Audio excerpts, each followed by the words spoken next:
Radio खांची 90.4 FM हम सबका radio. जैसा कि रांची आप सब जानते हैं कि रांची विश्वविद्यालय इस 12 जुलाई को अपने 60वें स्थापना दिवस का समारोह कर रहा है। किसी भी विश्वविद्यालय की यह बहुत ही खुशी की बात होती है कि वह अपने 60वें वर्ष में प्रवेश करता है। और इसी अवसर पर हमारे बीच रांची विश्वविद्यालय के माननीय कुलपति प्रोफेसर रमेश कुमार पांडे सर उपस्थित है रेडियो खांची के स्टूडियो में। सर, आपका बहुत बहुत स्वागत है। धन्यवाद।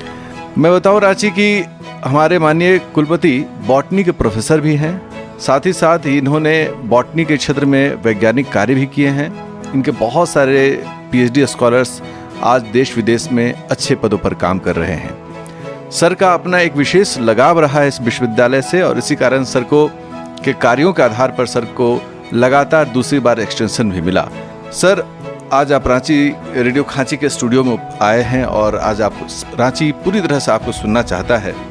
तो 60वें स्थापना दिवस के अवसर पर रांची विश्वविद्यालय के शिक्षक, स्टूडेंट्स, शिक्षकेतर कर्मचारी और हमारा जो समाज है जिस तक ये आवाज़ पहुंच रहा है, उनके लिए आप आज क्या संदेश देंगे? नमस्कार, जोहार। रेडियो खांची हम सबका रेडियो के सभी श्रोताओं को, रांची विश्वविद्यालय के सभी वर्तमान तथा पूर्व शिक्षकों को, रांची विश्वविद्यालय के सभी कर्मचारियों को, रांची विश्वविद्यालय के सभी वर्तमान तथा पूर्ववर्ती छात्रों को रांची विश्वविद्यालय के 60वें वर्षगांठ के अवसर पर मैं हार्दिक बधाई देता हूँ, शुभकामना देता हूँ। रांची विश्वविद्यालय से मेरा संपर्क या लगाव बाल्यकाल से रहा है। 1962 के दिसंबर माह में मैं रांची एक बालक के रूप में आया और बाल्यकाल में रांची कॉलेज में जो प्राचार्य थे, पारिवारिक संबंध के कारण एक बालक के रूप में आता जाता था और बाल्यकाल में मेरा निवास कांके रोड में ही वर्तमान में गोंदा थाना के पास जो फ्लैट है उसमें था और मैं मोराबादी मैदान में आता था और यहाँ के विद्यार्थियों को देखता था और कल्पना करता था कि मैं जब बड़ा होऊंगा तब मेरा नामांकन इस प्रसिद्ध कॉलेज में हो सके।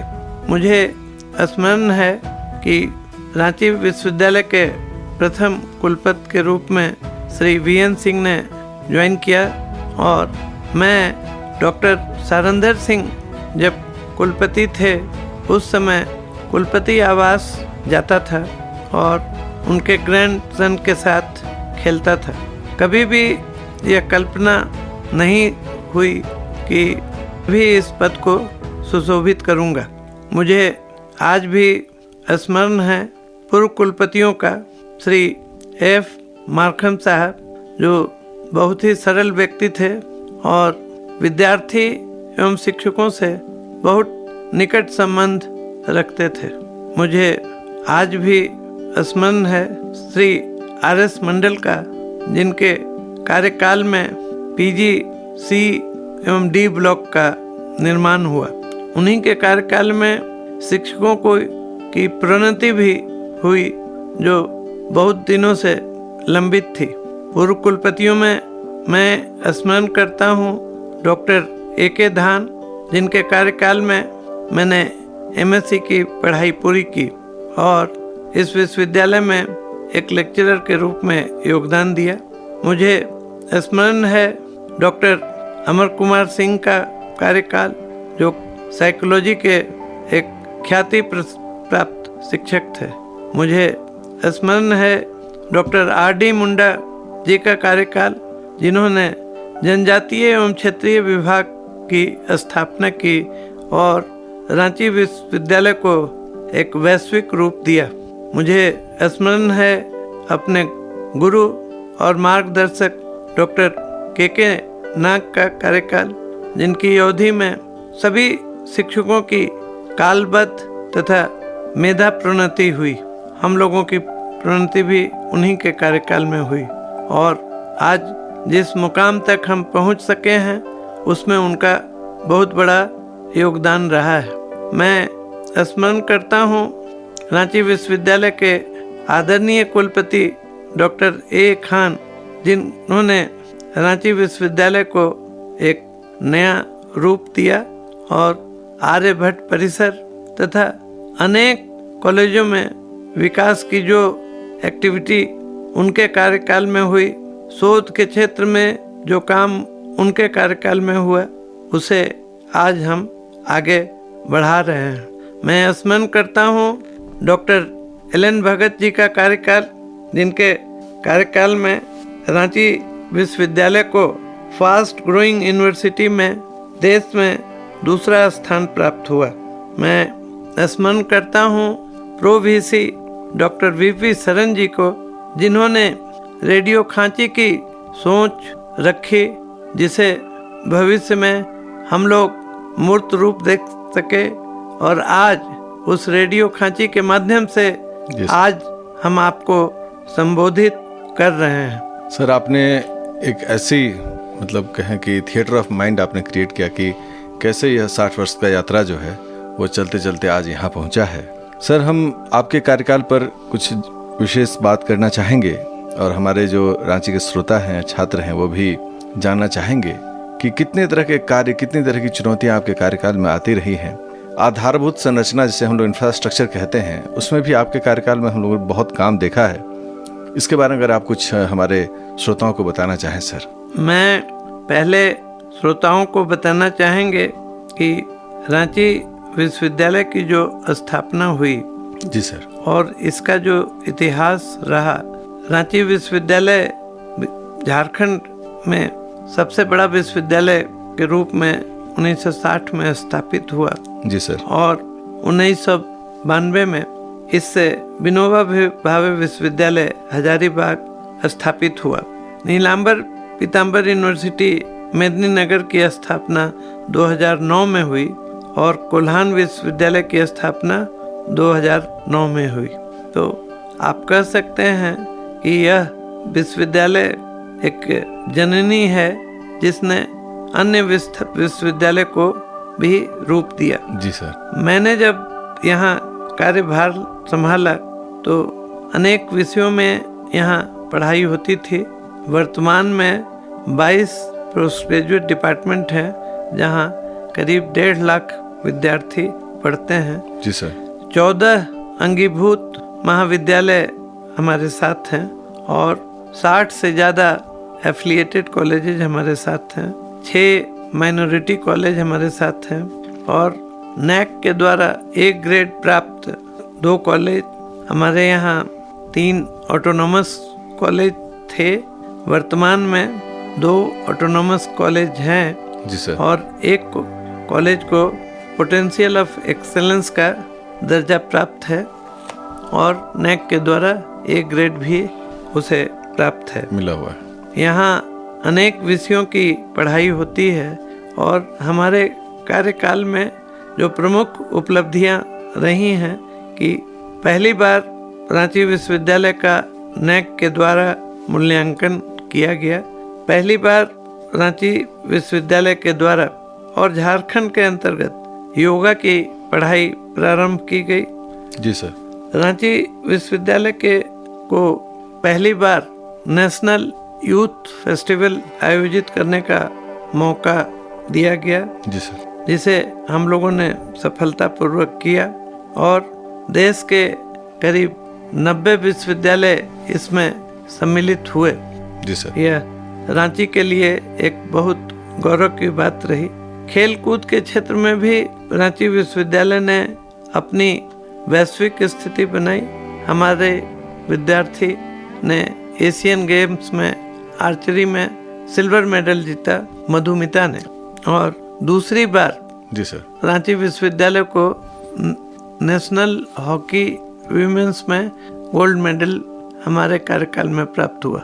जी सर। इसके पूर्व मुझे जैसा स्मरण है कि 70 के दशक में रांची विश्वविद्यालय एक बार गोल्ड मेडल प्राप्त किया है। खेल कूद के क्षेत्र में रांची विश्वविद्यालय हमेशा ही अच्छा प्रदर्शन करता रहा है। इसके अलावा रांची विश्वविद्यालय में अनेक पाठ्यक्रम प्रारंभ किए गए जो कि सेल्फ एम्प्लॉयमेंट के लिए आवश्यक है, जिसमें हम लोगों ने 5 ईयर इंटीग्रेटेड लॉ का पाठ्यक्रम प्रारंभ किया। हमारे यहाँ के विद्यार्थी लॉ में काफ़ी अच्छा करते हैं और छोटा नागपुर लॉ कॉलेज जिसकी स्थापना बैरिस्टर सहाय जी ने की, उस कॉलेज से पढ़ाई किए हुए लोग सुप्रीम कोर्ट में जज के पद पर भी आसीन हुए। यह रांची विश्वविद्यालय के लिए बहुत ही गौरव की बात रही है। रांची विश्वविद्यालय के एंथ्रोपोलॉजी विभाग अंतर्राष्ट्रीय ख्याति प्राप्त रहा है और एंथ्रोपोलॉजी विभाग के डॉक्टर LP विद्यार्थी विश्व भर में जाने जाते थे और मुझे इस बात का व्यक्तिगत अनुभव है कि आप अगर विदेश में जाइए तो रांची विश्वविद्यालय का नाम लीजिए तो आपको कहेंगे कि वहाँ LP विद्यार्थी हैं और आज भी रांची शहर में उनके नाम से LP विद्यार्थी शोध संस्थान चल रहा है। और रांची विश्वविद्यालय जहाँ 47 विषयों में पढ़ाई हो रही है जी सर, वो उसमें उनके नाम पर भी उनके परिवार के द्वारा गोल्ड मेडल प्रदान किया जाता है। जी सर, आपने तो मतलब सूचनाओं की एक कड़ी जो है माला में मोती की तरह पिरोकर हम लोग बताया। सर, आपके कार्यकाल में बहुत सारे नए वोकेशनल कोर्सेज शुरू हुए हैं, तो इन सब के पीछे आपका क्या एक विजन रहा? रांची विश्वविद्यालय का जनजातीय एवं क्षेत्रीय भाषा विभाग स्वर्गीय डॉक्टर रामदयाल मुंडा के प्रयास से पूर्व में ही ख्याति प्राप्त रहा है और इसकी जानकारी वैश्विक स्तर तक रही है। हमने अपने कार्यकाल में देखा कि यहाँ जो विद्यार्थी उत्तीर्ण होते हैं उन्हें मास्टर्स इन जनजातीय भाषा विभाग प्राप्त होता है। मैंने प्रयास किया और महामहिम राज्यपाल तथा राज्य सरकार के सहयोग से यहाँ स्वतंत्र 9 भाषाओं में पढ़ाई हमारे कार्यकाल में प्रारंभ हुई। यह जी सर, मुझे अपने कार्यकाल का सबसे बड़ी उपलब्धि नज़र आती है। जी सर। और जनजातीय भाषा विभाग में जब मैं जाता हूँ तो मैं देखता हूँ कि रामदयाल मुंडा जी पद्मश्री कहा करते थे कि नाची तब से बाची। तो उसको ध्यान में रखकर झारखंड की कला एवं संस्कृति को बचाने की सोच को रखते हुए मैंने पहली बार झारखंड में डिपार्टमेंट ऑफ परफॉर्मिंग आर्ट प्रारंभ किया। जी सर। उसके उपरांत योगा विभाग की स्थापना की। ये सब विभाग ऐसे हैं जिनसे विद्यार्थी काल में ही जीव को उपार्जन कर पाते हैं। जी सर। और हमें ऐसा लगता है कि आने वाले दिनों में डिपार्टमेंट ऑफ फिल्म मेकिंग का जो हमारा प्रयास है उस दिशा में हमें सहयोग प्राप्त होगा। हम लोग डिपार्टमेंट ऑफ फॉरेन लैंग्वेज भी प्रारंभ करने जा रहे हैं और department of mass communication and journalism जो है उसे भी हम देश में स्थान देना चाहते हैं और विश्व के संस्थानों के साथ भी उसका संबंध स्थापित करना चाहते हैं ताकि यहाँ से जो विद्यार्थी उत्तीर्ण हो उन्हें देश और विदेश में अपनी पहचान मिले और उनके माध्यम से रांची विश्वविद्यालय को भी एक बड़ी पहचान मिले, क्योंकि हमारे विद्यार्थी जब देश और विदेश में अच्छे स्थानों पर जाएंगे तो उनसे विश्वविद्यालय का नाम भी रोशन होगा। हमारी यह परिकल्पना है कि नेक की दूसरी साइकिल में जब हम जाए तो हमें B+ के जगह A प्राप्त हो और उस दिशा में हम लोग प्रयास कर रहे हैं। जी सर, निश्चित रूप से वोकेशनल कोर्सेस में जैसे कि फैशन टेक्नोलॉजी भी आपके ही कार्यकाल में खुला है और कैरियर काउंसलिंग गाइडेंस भी, तो निश्चित रूप से जो छात्र हैं उनके पास बहुत सारा विकल्प आ रहा है। सर, आपके कार्यकाल में एक बहुत हम लोगों ने एक अच्छी बात देखी कि आपने बहुत सारे कॉलेज जिनके पास क्षमता थी पोस्ट ग्रेजुएट कोर्सेज चलाने की, उनको आपने अपग्रेड किया, UGC उनमें आपने PG किया। इसके पीछे सर क्या आपका एक विजन था? सर, मैंने जब कुलपति का पदभार ग्रहण किया तो उस समय झारखंड का ग्रॉस एनरोलमेंट रेशियो 8.3 था। जो आधारभूत संरचना हमारे पास थी उससे इसे बढ़ाने में कठिनाई थी और नई बिल्डिंग बनने में समय लगने थे। लेकिन हम लोगों ने सरकार के पास प्रस्ताव भेजा और सरकार ने उसे स्वीकार किया कि हम 2 पारी में कक्षाओं को चलाएं, और 2 पारी में कक्षाओं को चलाने का परिणाम यह निकला कि झारखंड का ग्रॉस एनरोलमेंट रेशियो 17.2 हो गया।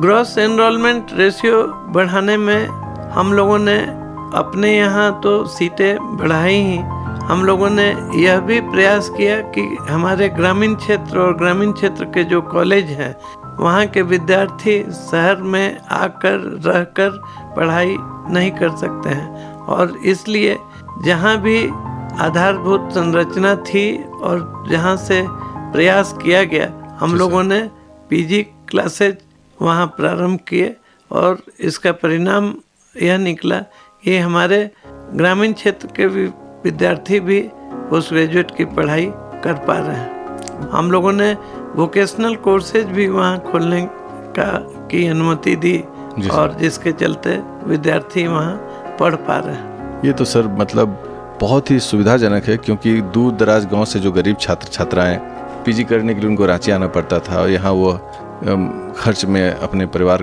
के साथ वहन नहीं कर पा रहे थे, उनके लिए तो ये वरदान की तरह हुआ है। सर, छात्र संघ चुनाव से बहुत ही डिसकंटिन्यू था, लगातार नहीं हो रहा था, लेकिन आपने बहुत ही शांतिपूर्वक और सफलतापूर्वक लगातार छात्र संघ चुनाव कराकर एक विश्वविद्यालय में एक लोकतांत्रिक व्यवस्था को आपने कायम किया। इस संबंध में सर आप अपना कोई अनुभव अगर हम लोग से साझा करें। मैं ऐसा मानता हूँ कि विश्वविद्यालय छात्रों के लिए है। जी सर।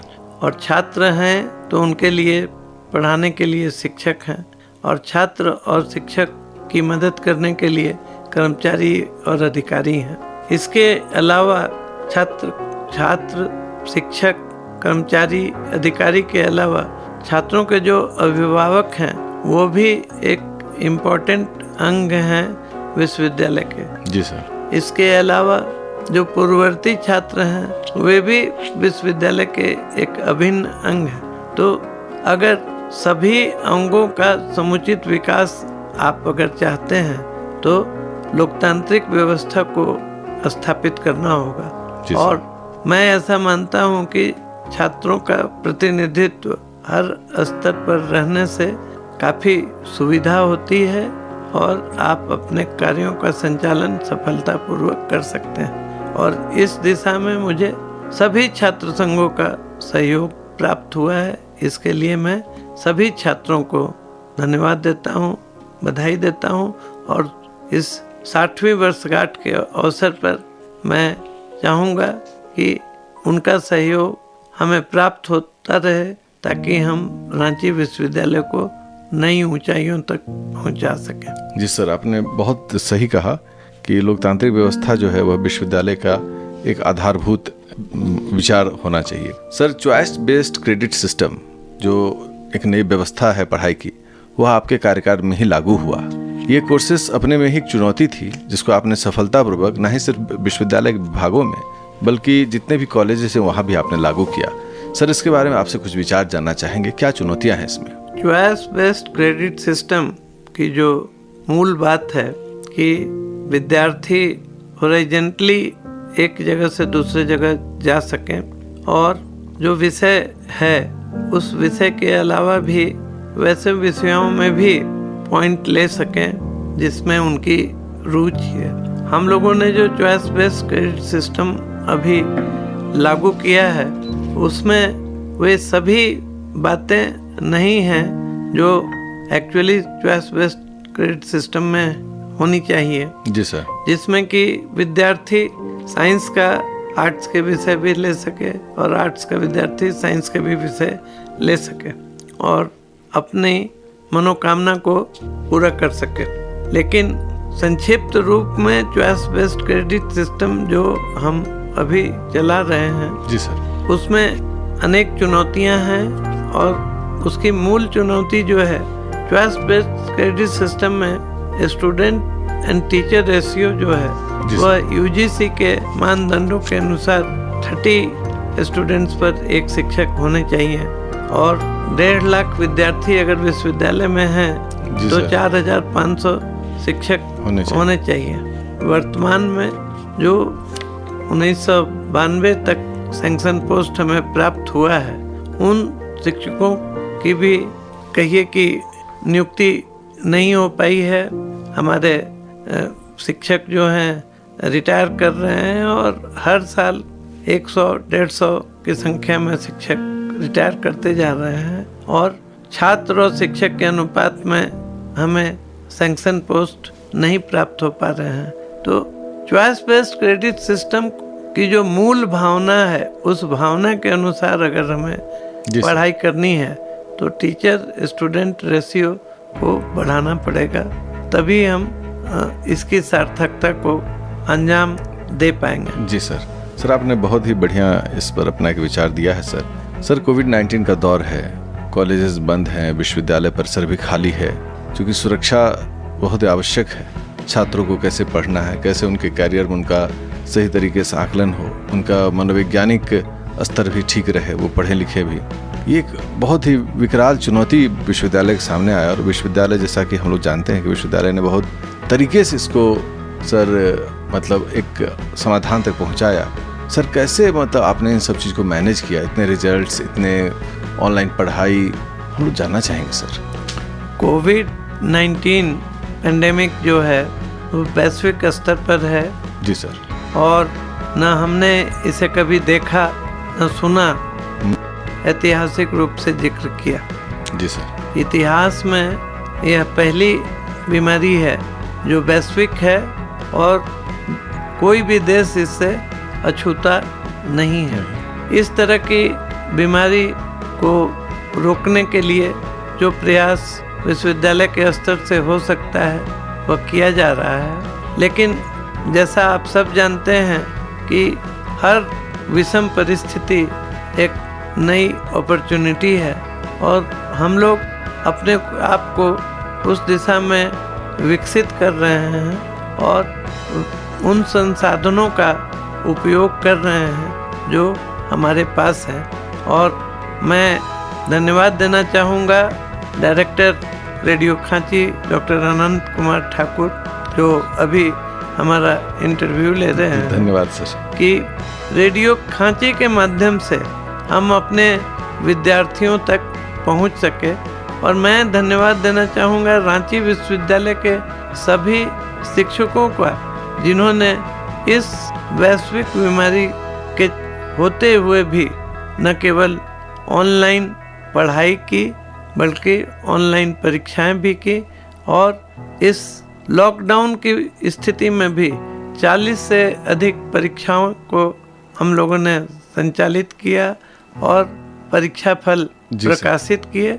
और सरकार के द्वारा समय समय पर जिस तरह के निर्देश मिले, MHRD के द्वारा निर्देश मिले, UGC के द्वारा निर्देश मिले, हायर टेक्निकल एजुकेशन डिपार्टमेंट के द्वारा निर्देश मिले, महामहिम राज्यपाल के द्वारा निर्देश मिले, उन सभी का अनुपालन हम लोगों ने किया।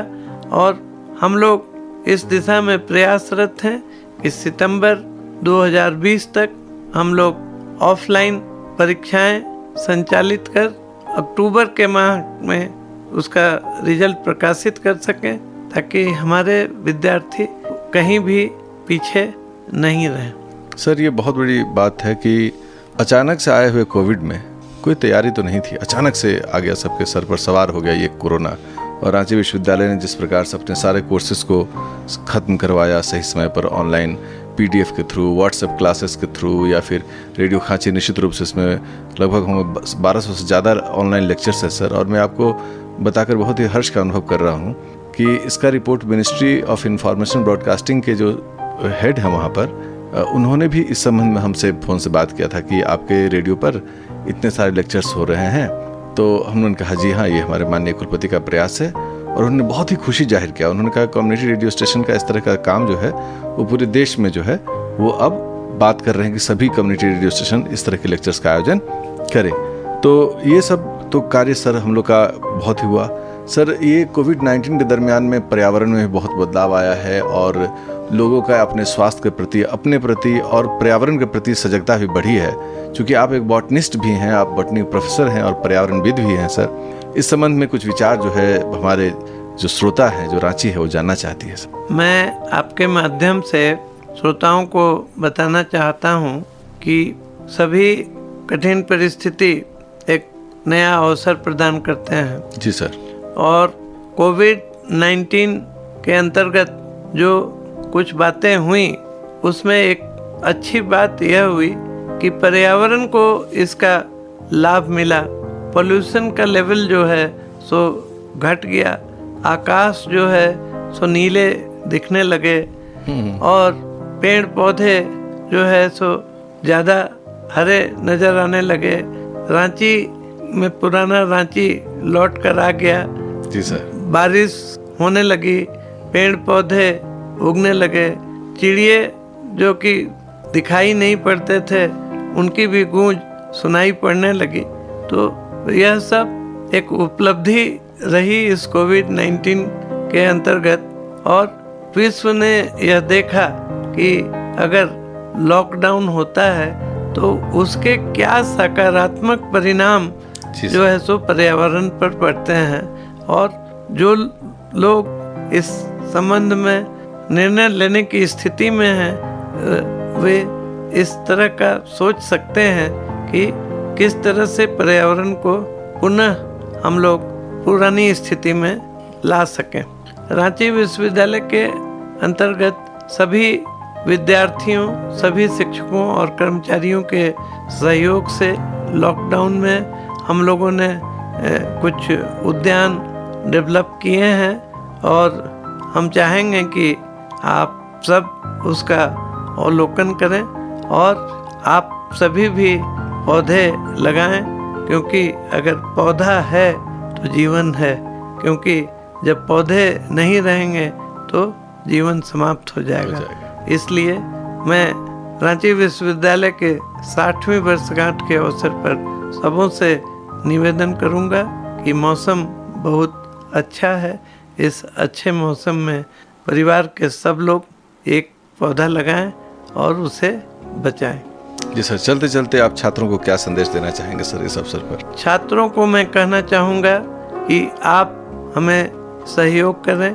हम लोग रांची विश्वविद्यालय को देश के 10 प्रमुख विश्वविद्यालयों में स्थान दिलाना चाहते हैं।